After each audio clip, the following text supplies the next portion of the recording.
Hello, everybody. My name is Mondre Moffett, and I am the host of Black Music Footprints, the Jazz Experience. I'm very excited about today's show. I have music trailblazer, the man with the magic touch, pioneer guitarist, Mr. Stanley Jordan. Welcome, Stanley Jordan, to Black Music Footprints, a Jazz Experience. Oh, thank you so much. I'm so glad to be here today. Yeah, I came up with this name, Black Music Footprints, because as musicians, what we're always trying to do is celebrate the rich tradition of African American music, as well as following in the footsteps of those musical giants that lay down the pathway for us to follow. It's a way to measure just how good we're doing when we go back and listen to, in your case, maybe Charlie Christian and some of these great guitarists. But you are such a trailblazer that really paved your own way. And you're one of those musical giants that is really laying down the footwork from your just new discoveries about how to play the guitar. You play two guitars at the same time. I've seen you be very prolific with playing guitar and piano. And then you do many shows, solo shows. And so I want to talk about your journey. We go way back. I was telling the story before we came on. It seems as though every time I'm around you, you invite me. I'm so humble because you usually invite me to play with you. Oh, it's my honor. So I said, so I was just hanging out with my brother, and you said, "Hey, you got your trumpet?" I said, "Yeah." And I got a chance to play with you in Charlotte on a number of pieces and everything. It wasn't like I was really sitting in. There wasn't a jam session, but it was an honor. Then I played with you when I was teaching at North Carolina A&T State University. I don't know if you remember that. Yes. In fact, I brought you there. That's right. I brought you to North Carolina A&T to perform as an artist, and you invited me up. And my chancellor was at the performance. And, all my points and credits really went up high when he saw me playing with Stanley Jordan, Well, not only did we play together, but also I had a chance to talk about why you were such an important artist to me and your family and your legacy. I mentioned all that from the stage, so I know that they really appreciated it. And maybe there was even some things that they didn't know. Yeah, well, it certainly confirmed what they had read about and what I had been saying all the time. I had a very successful jazz ensemble there, and my reputation was intact. But having you come and talk about the Moffett family as being one of the premier families in jazz history, really. I just had a conversation with Branford, who, the Marcellus family. Well, back in the day, it was the Marcellus family and the Moffett family. Mm-hmm. We did opposite things together in terms of recording. And speaking of which, I think you and I have recorded together on my brother's Charnet's record, as well as my brother's Cody's records. Mm-hmm. So we have a long family kinship from your days even in California. I learned that you were in Stanford, living in California at the time that the Moffett family was in Oakland. And you knew of us at that time, but we didn't know of you. Is that right? Right, because I used to see you guys perform on more than one occasion. On at least a few times I went to see you. For example, at the Nairobi Jazz Festival in East Palo Alto. That's right. And I believe that was around 1970. And that was before I even started playing guitar. I was just a pianist. And I was composing in a sort of a late romantic style. I liked rock, but I wasn't really playing jazz yet. And I wanted to find a way in, and I would go and I'd listen to you guys and just try to figure out, what are they doing? And one of the things that I loved so much about what you were doing was, it was not just the virtuosity, but also the level of creativity. And that really left a footprint on me, because this whole idea that music is a creative endeavor, and that you can push that creativity to the limit and beyond, and that was a stamp. And I'm really fortunate that I was exposed to that approach, at such a young age, because that was an imprint for me. I think I also saw you guys. Let's see, there's some other occasions that I don't remember for sure, but I remember Charnett when he was 8. Yeah. 8 years old, a monster Yeah, on yeah. bass. Yeah. Yeah. He had that fire already, and so anyway, yeah, that was really inspirational to me. And back in those days, I thought, I wonder if I could learn this and get good enough to play with people like this someday. And then you ended up leaving California.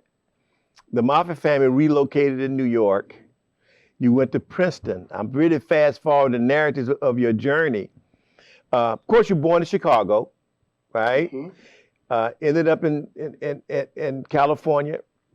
And is that Silicon Valley where you were located? Yeah, we moved out there before they called it Silicon Valley. Mm-hmm. In fact, we were just talking with some family friends. There's a important engineer, Roy Clay, who designed the first computer that Hewlett-Packard ever sold and launched that whole revolution where small companies could have their own computer.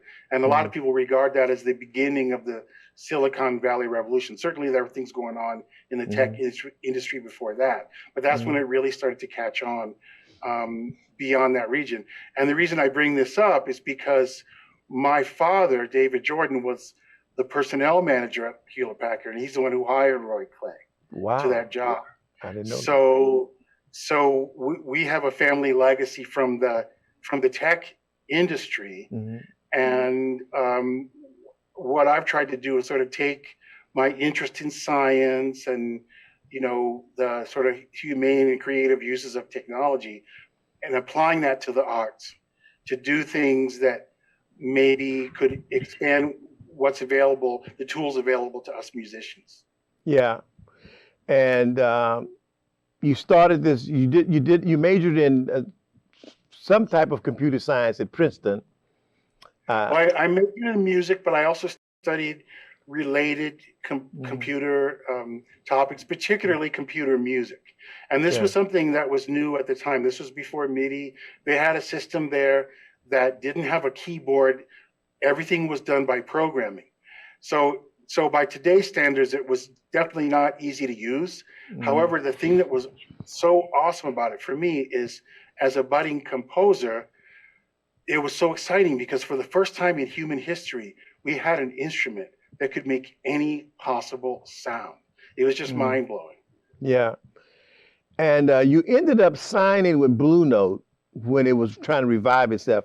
Now, parallel to your career, we had my kid brother Charnett beginning to work with Branford and Wynton. I think he was 13 or 14 years old, okay? Won his first Grammy with Wynton Marsalis, Black Codes.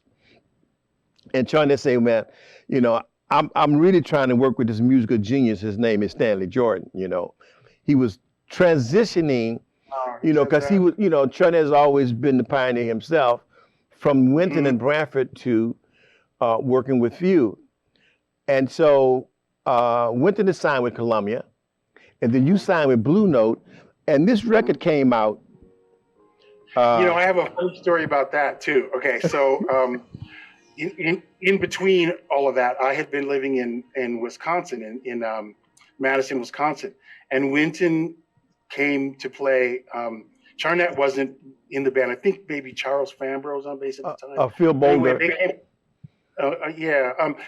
they came and played in Madison, and I got to meet Wynton at that show, and I did a little playing for him. So we met then, and he knew what I was doing. Oh. And so years later, when I was ready to start my stuff in New York, I used that number. I called Wynton's number, and Charnett answered the phone. You're kidding.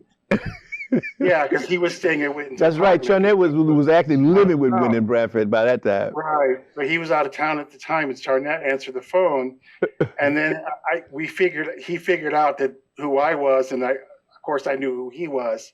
So that's really the first time we talked. Wow. Yeah, I almost forgotten about. I'm going to do an album. I want you to be on my album. I almost forgot that when Wyndon Bradford would leave town before Chernett was in the band, because Wynton bought Chernett one of his first bass, the upright Mm. bass. He said, you need a better quality bass. Chernett would live in Wyndon Bradford's place over in Brooklyn. They were in Brooklyn at the time, I think, in Clinton Hill. And that was. So you signed with Blue Note, and this record, Lady in My Life, stayed on the charts 52 weeks. Huge Yeah, seller. the album was called Magic Touch, Right. and the biggest hit on the album was The Lady in My Life, and the album was number one. It was 51 weeks, so it was the longest running number one record. Now, I have to say, I do think, it was a good record, of course, and all that, Yeah. but we also had just a magic of timing, because I had met Bruce Lundvall before he revived Blue Note, and he was at another label. This was when I was living in Wisconsin.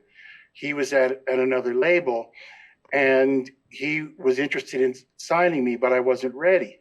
And so when I finally came to New York and I said, okay, I went to his office, what do we do? What's the next step? He said, before we start, I have to tell you, I don't work here anymore. I just got a call last night from the chairman of Capitol Industries. They want to revive Blue Note. They want to start a major pop label on the East Coast, and I want you to be the first artist I sign.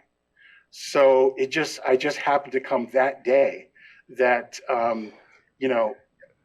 that Bruce was making that transition. And it's so interesting because before that, people have been saying, what are you waiting for? What are you waiting for? I was like, no, the time isn't right. It isn't right. And finally, it turned out it was good that I waited.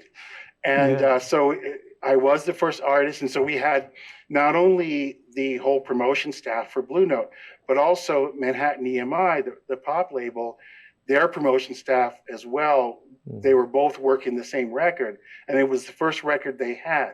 So they really wanted to make sure that the record did well. So I think it was a good kind of a perfect storm in a good way, because it goes to show that music can do well, even if it doesn't fit a conventional popular music formula. My album had a lot of variety on it. It wasn't your usual typical record. I mean, of course, it had jazz tunes. It had Charnett on it. We did some great jazz on it.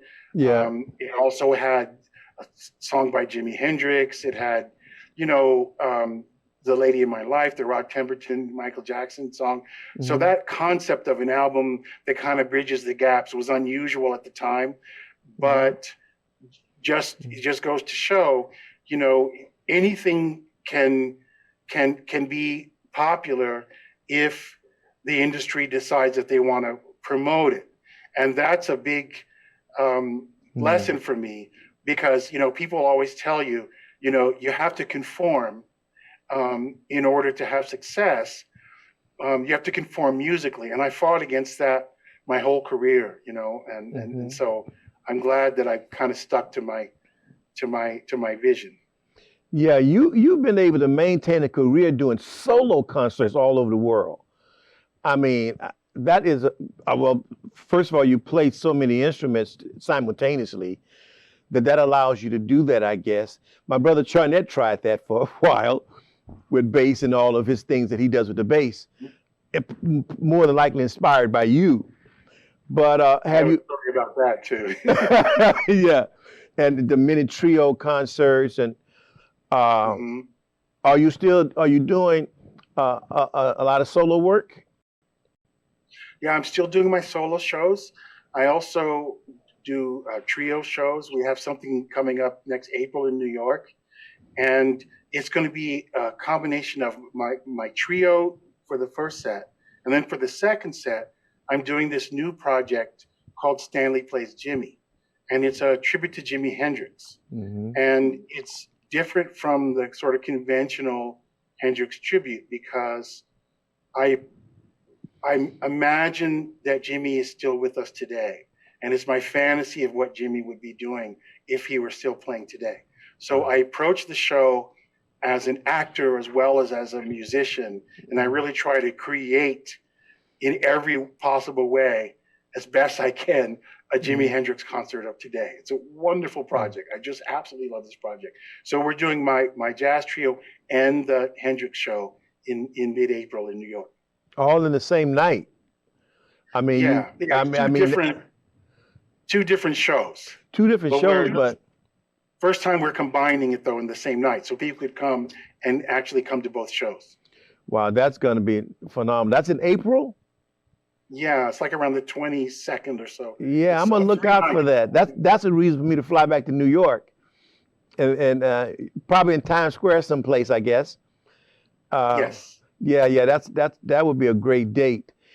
And so when you do your trio settings, the last time I saw you play, I didn't know you were so prolific on piano as you are. You play piano and guitar, but I don't know if did you have a career or guitar was your main axe when you started your career? Did you ever really focus on piano before? I did in the beginning because piano was my first instrument.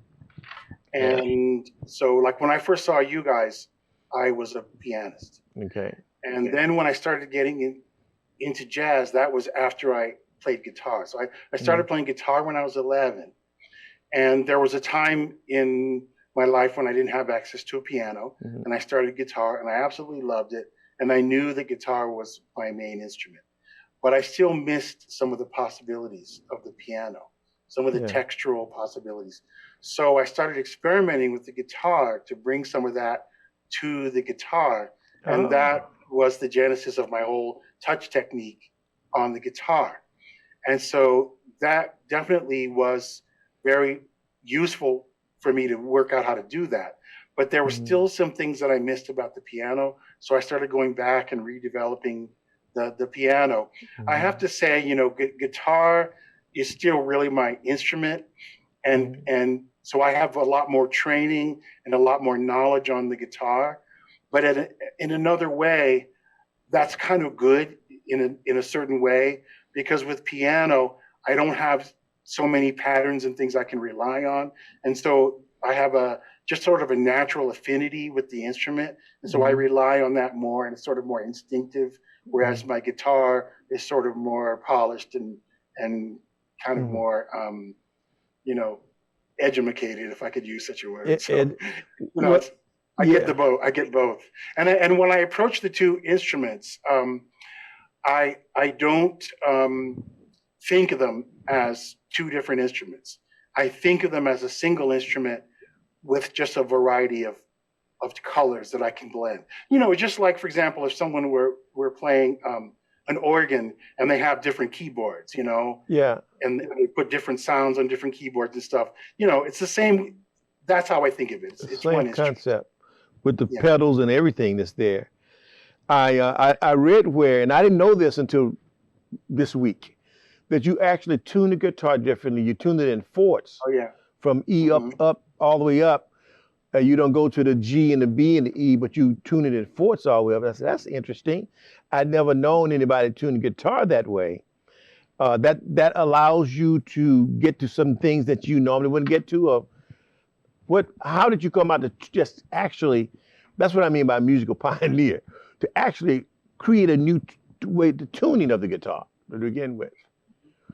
So the fourth tuning is simpler than the conventional tuning, because all the intervals straight across are fourths. So because it's always the same interval, I can move patterns from one set of strings to another, and the form doesn't change.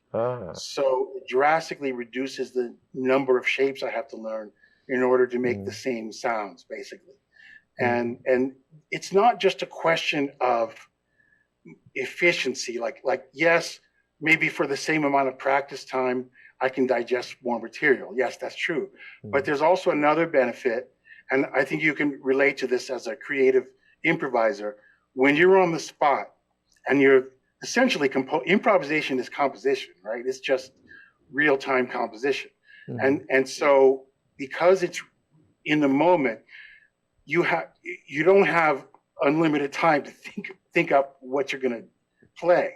Right. And so if you have a more efficient way of accessing your musical vocabulary, then there's a greater vocabulary that's available to you in that moment.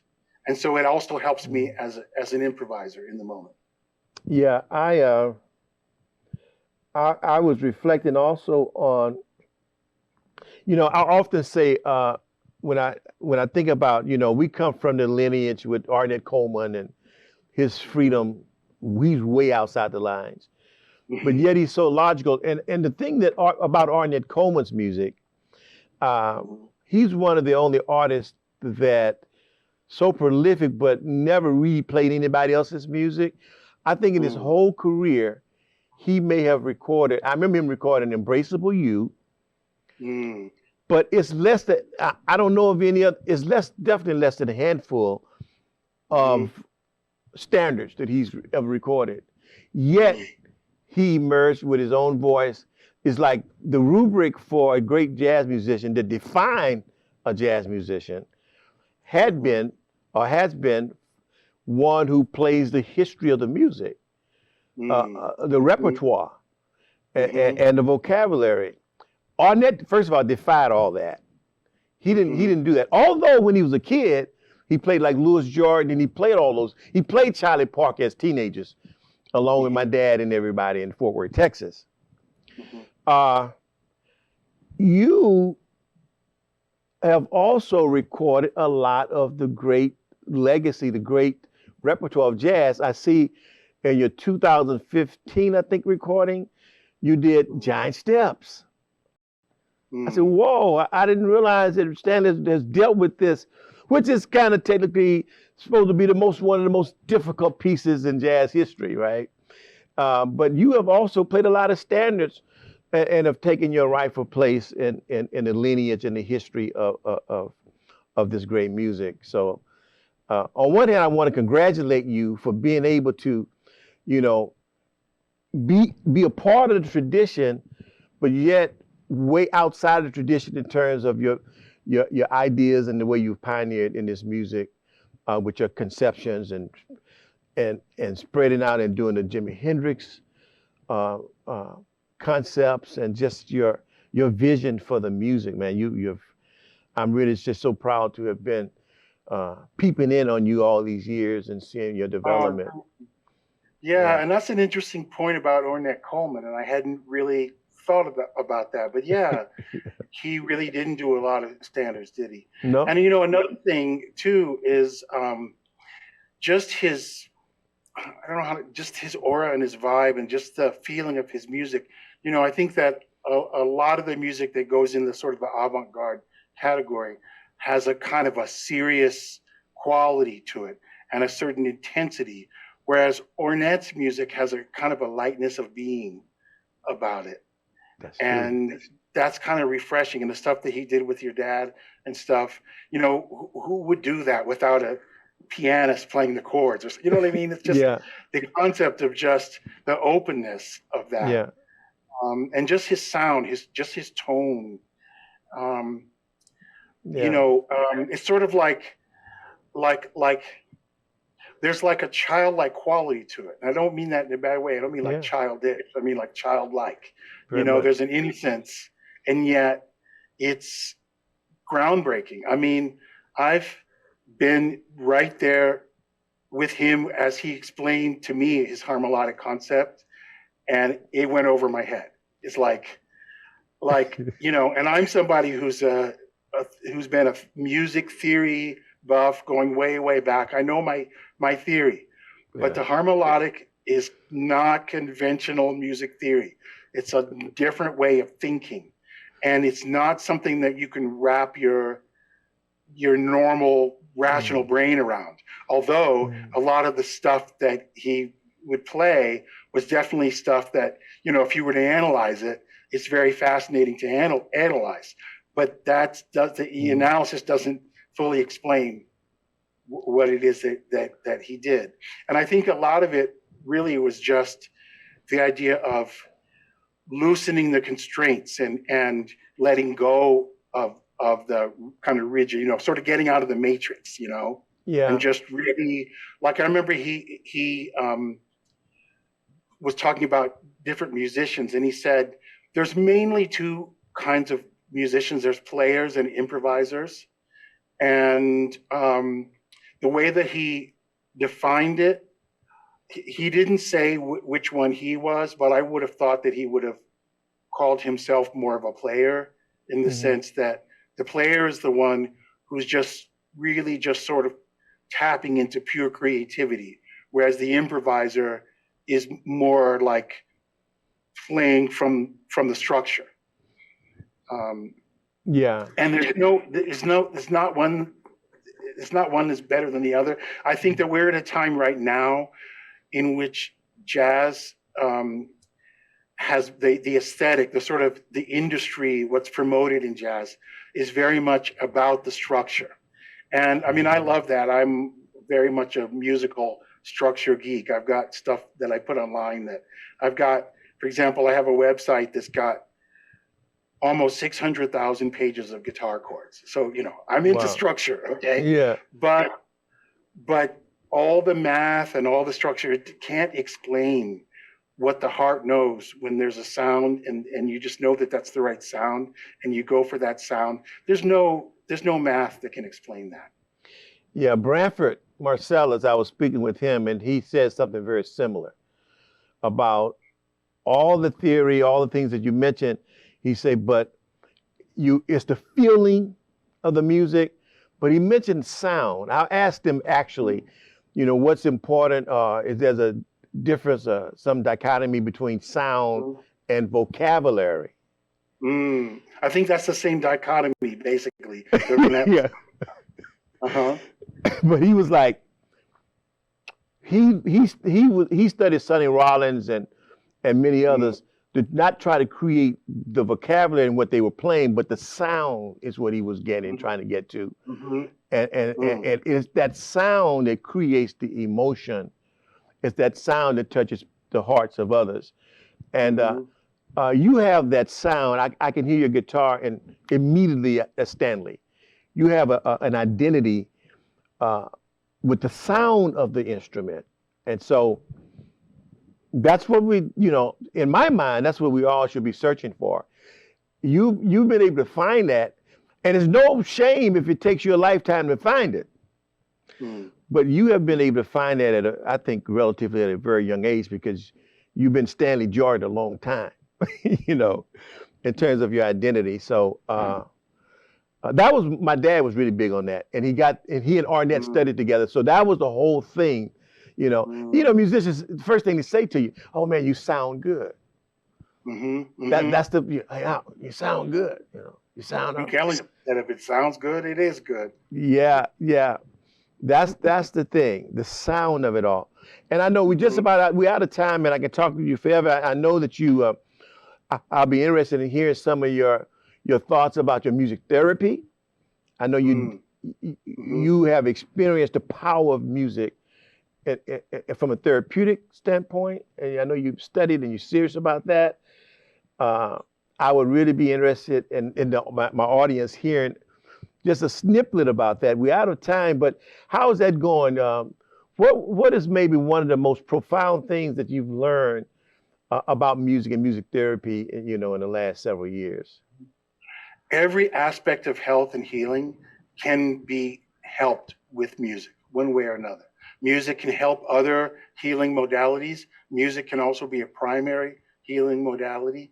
And the reason why music has such power is because it touches us on every level. It touches us mentally, emotionally, physically, and spiritually. And so it's not only the comprehensiveness of all those categories, but also the integration of all of that leads to the healing. So just to give you a few quick examples, there's the physical side of it. Like if you're recovering from an injury in your arms and you're getting back range of motion, playing drums, is a great way to engage those arms and get that energy going. And you have the motivation to do it because you're enjoying what you're doing. Singing or playing a wind instrument can help you with respiratory issues, could be asthma. And often asthma has an emotional component. If you go back to the source of where it came from, maybe someone as a child, there was a lot of fighting in the family, conflict. They hid in their bed and stopped breathing. And maybe that's where the issue started. So there's an emotional kind of arrested development there. Mm-hmm. Music gets those emotions out. Music also helps you with emotions that are ambivalent, like, you know, I love this person, but I'm also angry at this person. You know, songs with lyrics can express all of that, or just sound can express that. Mm. Take a song that you know and change the song, change the lyrics. You know, take a song that expresses the problem that you're in now, change the lyrics to where you want your life to be. Segue it into that. So every time you hear that song, you're going to remember that segue. Spiritual. Addictions are a spiritual issue. Music fills that hole so that you don't have that sense of emptiness. That's just a few things. It goes on and on. Wow, it's a wonderful way, and I believe that it's going to be an important way that we heal ourselves in the 21st century. Wow, on that note, I'm going to just bid you good night. I really appreciate you coming on, Ms. Stanley. I would love to reference what you're saying with samples of your music, but we might be able to do that and insert some of the things. I have a whole catalog of your music here, and it does all the things that you just said. You know, so unfortunately, the audience may not hear that right this minute, but I hope that they're encouraged to go Google Stanley Jordan, listen to his music. My family is still back in New York. I'm looking for that April date. My daughter Jessica is over in Jersey and got people there. You know, that'd be a good outing to go coming to New York and check you out in April and say hello to you and everything. Well, I hope you can. If you do, let me know. You can sit in. It would be great. Oh, no pressure, just if you want. Yeah, you know. Yeah. A quick story about that. I was going to see Branford at the Village Vanguard back. He was doing a Love Supreme, you know, at the Village Vanguard. He was doing those days. He was traveling doing Love Supreme, and I knew that he was going to ask me to sit in, right? And he's doing a Love Supreme. I mean, at John Coltrane, that's a big undertaking, and I knew. So he did the whole album. Yes. And I parked about 4 or 5 blocks down the street on 6th Avenue from Village Vanguard. And I knew Branford would ask me to sit in if I came in with my trumpet. You know, in New York, you don't leave your instruments around in the car. Your car may be stolen, right? I left my instrument in the trunk on purpose because I didn't want to sit in with a Love Supremes. I left my instrument. I walked in and the first thing Branford asked me, he said, "Where's your horn?" I said, "It's in the car." And he looked at me and we knew. You know, okay, you didn't want to play because you know that makes no sense to leave the instrument. But you left your instrument in the car in New York. You're right. All right. No, you know, you don't do that. You really don't want to play. Right, you don't want to play. And he looked at me really disgusted, you know. But if I do come to your show, I'm gonna bring my trumpet just in case there's a little space there to do something with you. Okay, so yeah, thanks for coming on. You know, it's been a treat and. Good to see you. You look wonderful, man. Good to see you. Thanks. And so that's going to be a wrap here on Black Music Footprints with the great Stanley Jordan. My name is Mondre Moffett. We bid you good night.